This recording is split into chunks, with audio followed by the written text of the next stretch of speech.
पिता, पुत्र और पवित्र आत्मा एक सच्चे परमेश्वर की महिमा हो अब और सर्वदा। आमीन। हमारे प्रभु यीशु मसीह का अनुग्रह और दया हम में और हमारे द्वारा अधिकाई से होने पाए, जिससे उसके पवित्र नाम और उसकी पवित्र कलीसिया को आदर और महिमा मिले। मेरे अति प्रिय बिशपगण, याजकों और पवित्र कलीसिया के विश्वासी गणों, मैं आपके साथ कुछ बातों को बांटने का प्रयास कर रहा हूं जो मेरे दिल के बहुत करीब है, क्योंकि हम सभी एक और साल 2025 में प्रवेश करने की तैयारी कर रहे हैं। मेरे पास 10 मुख्य बिंदुएं हैं और मैंने इसे 10 साहसिक दिशाएं का शीर्षक दिया है। और मैं अधिक विस्तार से नहीं बताऊंगा, बल्कि केवल उन बिंदुओं को आपके साथ बांटूंगा और फिर कुछ चीजें जो आपको एक समुदाय के रूप में व्यक्तिगत और सामूहिक तौर से उन बिंदुओं पर सोचने और समझने और आगे विचार करने में सहायता कर सकती हैं। पहला बिंदु, अनुशासन के प्रति प्रेम जीवन की ओर ले जाता है। आध्यात्मिकता और जीवन शैली में अनुशासन को अपनाएं। अनुशासन मुक्त करता है और अनुशासन शांति लाता है। अपने परिवार, बच्चे, व्यक्तिगत जीवन और कलीसियाई सामुदायिक जीवन के क्षेत्रों पर अनुशासन के लिए कार्य करें। बुरी आदतों, विषाक्त संबंधों, गलत जीवन शैली, बुरी बातचीत और ऐसे संबंधों को जो मददगार नहीं है छोड़ दें। हमें इस पर कार्य करना है। जैसा पवित्र बाइबल नीति वचन अध्याय 10 पद में लिखा है, अनुशासन पर ध्यान देना जीवन की ओर ले जाता है, जबकि सुधारों की अनदेखी करना दूसरों को गुमराह करता है। और फिर अध्याय 12 पद 1 में कहता है, जो अनुशासन से प्रीति रखता है वह ज्ञान से प्रीति रखता है, लेकिन जो ताड़ना से नफरत करता है वह मूर्ख है। दूसरा बिंदु, एक पैसे की बचत एक पैसे की कमाई है। यह बयान महान अंग्रेजी कवियों और लेखकों में से एक जॉर्ज हर्बर्ट की है। इसका क्या मतलब है? पैसा बचाना सीखें। पहले ही वह सिर्फ एक सिक्का ही क्यों ना हो, अपनी संपत्ति का बुद्धिमानी से उपयोग करना सीखें। आप जो कुछ भी कमाते हैं उसका कम से कम 10वां भाग बचाएं। ऋणों और अनावश्यक खर्चों से बचने का पहला स्थान दें। अपने धन और संपत्ति का कुशल प्रबंधक बने। प्रत्येक व्यक्तियों, परिवारों और समुदायों को वित्तीय प्रबंधन सीखना आवश्यक है। जैसा कि पवित्र बाइबल नीति वचन 21 पद 20 में भी कहा गया है, एक बुद्धिमान व्यक्ति भविष्य के लिए बचाता है, लेकिन मूर्ख जो कुछ भी प्राप्त करता है उसे खर्च कर देता है। तीसरा बिंदु, निर्माण का आरंभ घर से होता है। अपने निर्माण पर लगन से कार्य करें। अपने चरित्र में, परिवार में, बच्चों में, पवित्र कलीसिया के पवित्र विश्वास और परंपराओं में, परमेश्वर और धार्मिक समुदाय के लिए अपने प्रेम में, आज्ञाकारिता में, अपने बड़ों और अगुओं के सम्मान और महत्व देने में, और बुरी बातों और गपशप से दूर रहने में जो हमारे जीवन को अशुद्ध करते हैं। अभिभावकों, मैं आपसे पूछना चाहता हूं, आपके घर में कौन से मूल्य और परंपराएं प्रमुख हैं? यह याद रखें, आपके बच्चे आपके घर में जो कुछ भी देखते हैं उसे समाहित कर रहे हैं और अपना रहे हैं। इसलिए आत्मनिरीक्षण करें और जो भी आवश्यक परिवर्तन करें, मेरी सलाह है कि इसे बाद में करने के बजाय जल्द से जल्द करें। जैसे पवित्र शास्त्र में नीति वचन अध्याय 22 पद 6 में लिखा है, लड़के को शिक्षा उसी मार्ग की दें जिसमें उसको चलना चाहिए और वह बुढ़ापे में भी उससे न हटेगा। चौथा बिंदु, अपने आप का सबसे अच्छा संस्करण बने। इसका क्या मतलब है? मैं चाहता हूं कि आप ये प्रश्न पूछें, क्या मैं अपने हर काम में अपना सर्वश्रेष्ठ कर पा रहा हूं? एक बार के लिए नहीं, क्या मैं हमेशा अपने काम में, घर पर, स्कूल में, कॉलेज में, कार्यालय में और अपने कलीसिया में दृढ़ और प्रगतिशील हूं? क्या आप अपने परिवार और समाज में एकता, प्रेम और सद्भाव बनाए रखने में, सर्वश्रेष्ठ बनने का प्रयास करने में अटल और प्रगतिशील हैं? क्या आप जो कुछ भी सोचते हैं और करते हैं वह दूसरों पर केंद्रित है? यह आपके परिवार में, आपके गांव में एक व्यक्ति के रूप में, एक याजक के रूप में कैसा है? हमेशा याद रखें, आप दूसरों के लिए परमेश्वर के प्रतिबिंब हैं और इसलिए कभी भी अटके नहीं। अद्वितीय लक्ष्य निर्धारित करें, उठें और उच्च, दिव्य और महत्वाकांक्षी लक्ष्यों के साथ स्वयं को चुनौती दें। पवित्र बाइबल में भविष्यद्वक्ताओं द्वारा कहा गया है कि आपको अपने जीवन के असंभावित समय में इसका परिणाम मिलता है। न केवल एक असंभावित समय में, बल्कि कई उपायों में भी, जैसा कि कुलुस्सियों की पत्री अध्याय 3 पद 23 में है, और जो कुछ भी करो उसे पूरे मन से करो, लोगों के लिए नहीं बल्कि परमेश्वर के लिए करो। पांचवा बिंदु, सेवक बने। एक दास होना आसान नहीं है, इसके लिए बहुत साहस चाहिए। इसके बारे में सोचिए। महान होने का अर्थ है एक सेवक की जीवन शैली, एक सेवक का रवैया होना। हमेशा दूसरों की सेवा करने में लगे रहें। जब आप सेवा करते हैं तो आप एक क्रांति पैदा करते हैं, आप बदलाव, उपचार लाते हैं और दूसरों में आशा का संचार करते हैं। हमारे इतिहास के महान पुरुषों के बारे में सोचें, जैसे महान भारत देश के महात्मा गांधी, विलियम बूथ, जो अपने समय के सबसे महान मसीही मिशनरियों में से एक थे। वे सभी सेवा करने के लिए झुक गए और लोगों के लिए क्रांति और आशा लेकर आए। और दास होना ध्यान आकर्षित करना नहीं है, यह लोगों के लिए आपकी प्रशंसा करना नहीं, बल्कि यह आप होना चाहिए। यह जीवन का शैली होना चाहिए। क्या आप अभिभावक हैं? क्या आप अगुवा हैं? क्या आप याजक हैं? यदि ऐसा है तो आप अपने बच्चों की सेवा करें।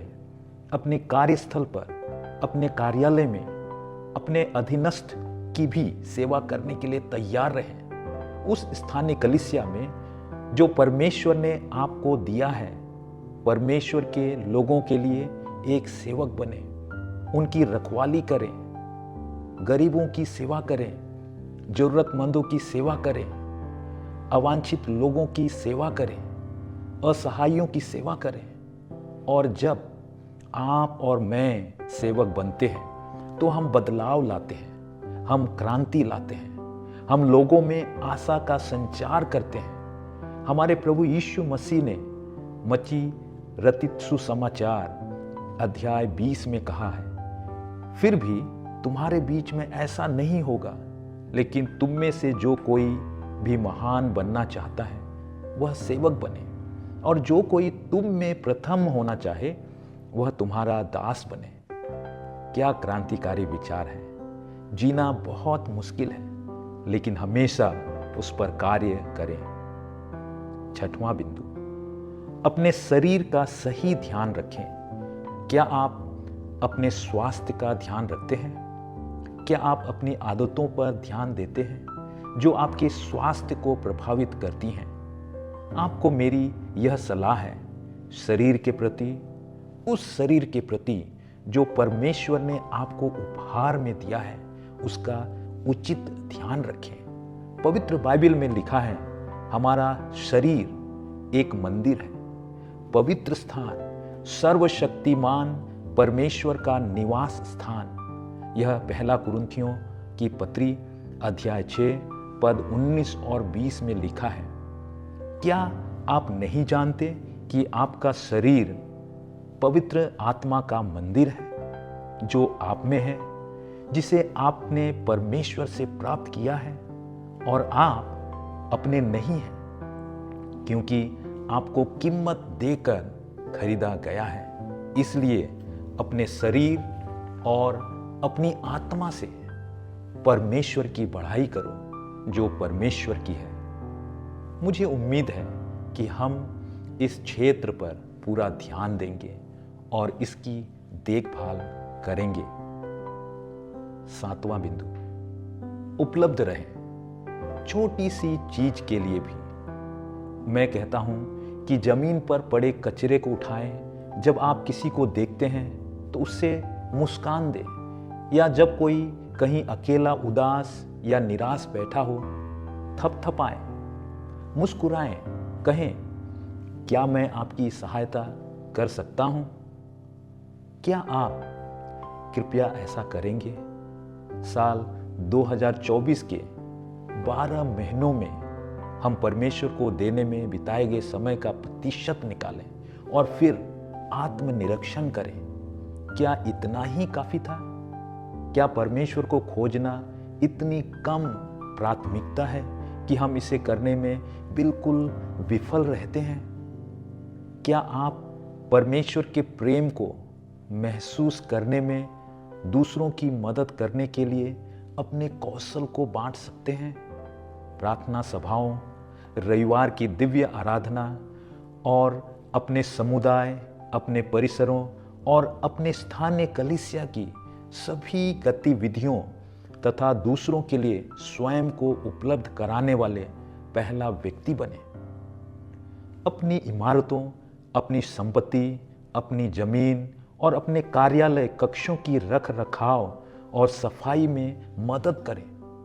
किसी ऐसे व्यक्ति के पास जाएं जो बीमार है, यहां तक कि आप अपने याजकों के साथ भी जाइए और किसी को जन्मदिन मुबारक कहिए। जब कोई सफल होता है तो उन्हें बधाई दें और ऐसा करने वाले पहला व्यक्ति बने।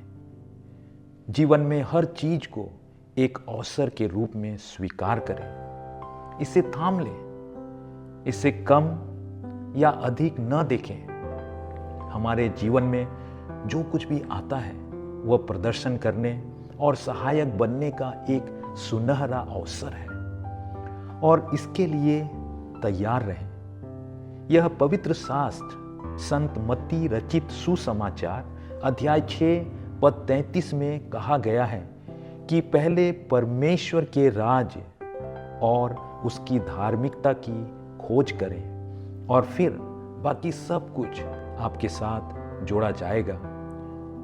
और पहले परमेश्वर के राज की खोज करें का मेरा अर्थ यह है, सभी परमेश्वर की संतान हैं। आप और मैं जो कुछ भी करते हैं और करेंगे वह परमेश्वर के बच्चों, उनके सृष्टि की मदद करना है। फिर यह गलातियों की पुस्तक अध्याय 6 पद 10 में भी कहता है, तो फिर जब हमारे पास अवसर है तो आइए हम सभी के लिए अच्छा करें, तो उपलब्ध रहें। 8वां बिंदु, जीवन के मार्ग में दृढ़ता से खड़े रहें। इसका अर्थ है कि हार न माने। पवित्र विश्वास, पवित्र परंपराओं, शिक्षाओं और प्रथाओं और पवित्र कलीसिया द्वारा निर्देशित जीवन के नियमों में दृढ़ रहें। यह आपको और मुझे और अधिक परमेश्वर के समान बना देगा और परिणाम स्वरूप आप और मैं आसपास के लोगों के लिए एक छोटा सा यीशु बन जाएंगे। उन्हें यहाँ वहाँ यह पूछने की आवश्यकता नहीं है कि परमेश्वर कहाँ है। ऐसा करने से आप जवाब बन जाएंगे। और मैं आपको एक सावधानी और सलाह देना चाहता हूँ। अपने आसपास की कई बातों से भ्रमित न हो जो पवित्र विश्वास और आपके कलीसिया द्वारा आपको दी गई शिक्षा के विपरीत है। हमेशा इसके प्रति सच्चे रहें। अपने पवित्र कलीसिया द्वारा निर्धारित मार्ग पर टिके रहें। दूसरा थिस्सलुनीकियों की पुस्तक अध्याय 2 पद 15 में कहा गया है, इसलिए भाइयों खड़े हो जाओ और उन परंपराओं को पकड़ लो जो आपको सिखाए गए थे, चाहे शब्द से या हमारे पत्र से। 9वां बिंदु, निरंतर प्रार्थना में लगे रहें। एक बहुत ही सामान्य कथन, एक साधारण छोटी प्रार्थना का उपयोग जिसे हम यीशु की प्रार्थना कहते हैं। आपको किस लिए प्रार्थना करनी चाहिए? मैं कहूँगा अपने देश के लिए प्रार्थना करें। उन शासकों और लोगों के लिए प्रार्थना करें जिन्हें परमेश्वर ने हमारे राष्ट्र पर शासन करने के लिए रखा है। पूरी दुनिया के लिए प्रार्थना करें। वहाँ भ्रम, शांति की कमी, बहुत अराजकता, युद्धों की अफवाहें, वित्तीय संकट और प्राकृतिक आपदाएं हैं। संसार को आपकी प्रार्थना की जरूरत है।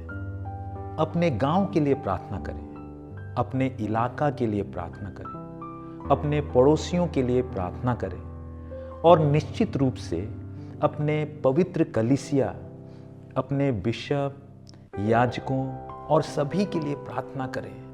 बीमार और मरने वालों के लिए प्रार्थना करें। जब आप अस्पताल जाते हैं तो आप उनके लिए प्रार्थना कर सकते हैं।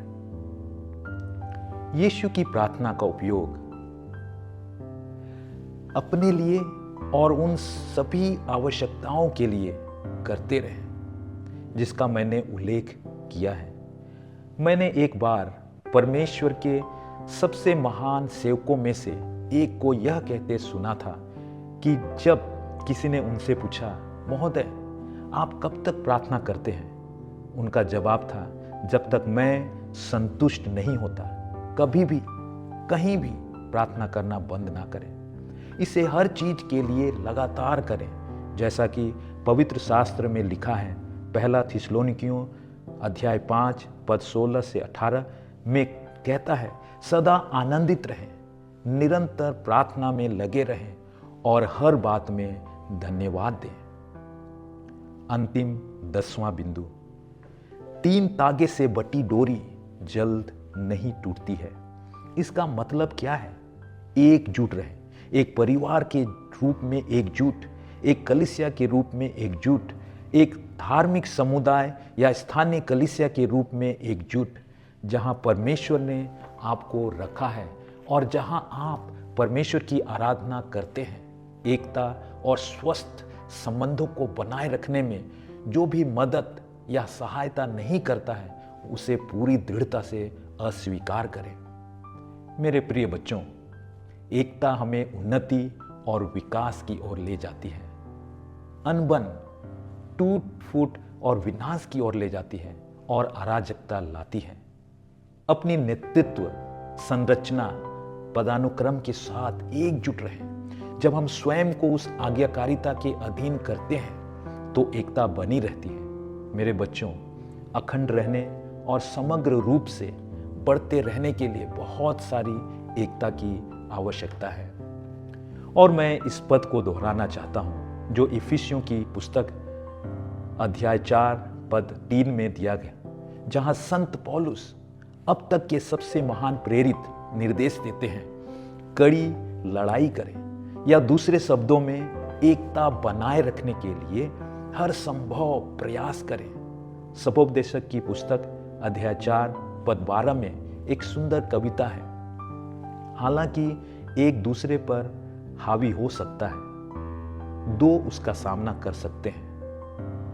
3 तागे से बटी डोरी जल्दी नहीं टूटती है।